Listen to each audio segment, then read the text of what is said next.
আসসালামু আলাইকুম সবাইকে, নতুন আরও একটা শর্টস আপনাদের সবাইকে ওয়েলকাম জানাচ্ছি। সকালবেলা উঠে বাচ্চারা বায়না ধরেছে বের হবে, তো আলমারি খুলে জামা কাপড় নিয়ে টানাটানি করা শুরু করেছে। এখন ছোটোর জন্য টানাটানি করা শিখেছে। তো আমরা বের হয়েছি একটু কাছাকাছিতেই, বেশি কোনো দূরে যেতে হয় না। আমাদের বাসাটা যেহেতু খুব একটা শহরের দিকে না, একদম মূল শহরে আমরা বসবাস করি না, তাই খুঁজলে বাসার আশেপাশে এরকম প্রাকৃতিক পরিবেশ পাওয়া যায়।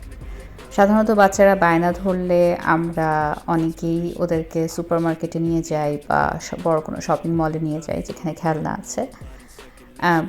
আমি ছোটোবেলা থেকে যেহেতু ওইটা চর্চা করিনি, তাই আমার বাচ্চারা ওখানে গিয়ে ভালো ফিল করে না।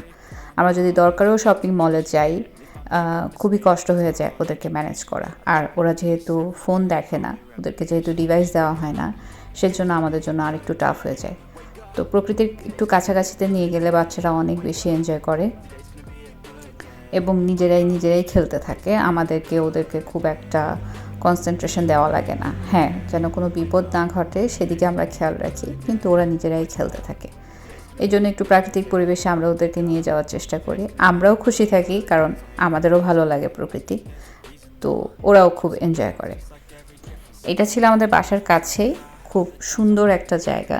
এখান থেকে ইজিলি 5 থেকে 7 মিনিটের দূরত্বেই হচ্ছে মেইন রোড আছে, যেখানে গাড়ি আসা যাওয়া করছে। কিন্তু মেইন রোডের কাছাকাছিতে পেছনেই এত সুন্দর একটা পরিবেশ এখানে, যেখানে গাড়ির শব্দও শোনা যাচ্ছে না, এবং সেই সাথে প্রকৃতির খুব কাছাকাছি অনেক কিছু দেখা যায়। এখানে গিয়ে এসা ফড়িং দেখেছে, কচ্ছপ দেখেছে।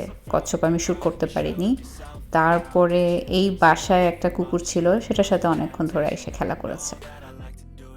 আমি জানি না যেভাবে ওদেরকে আমরা বড় করার চেষ্টা করেছি এটা কতটা ওদেরকে পরবর্তীতে ভবিষ্যতে ফল দিবে, কিন্তু ওদের এই সুন্দর ছোটোবেলাটা আমরা বাবা মা হিসেবে অনেক এনজয় করছি।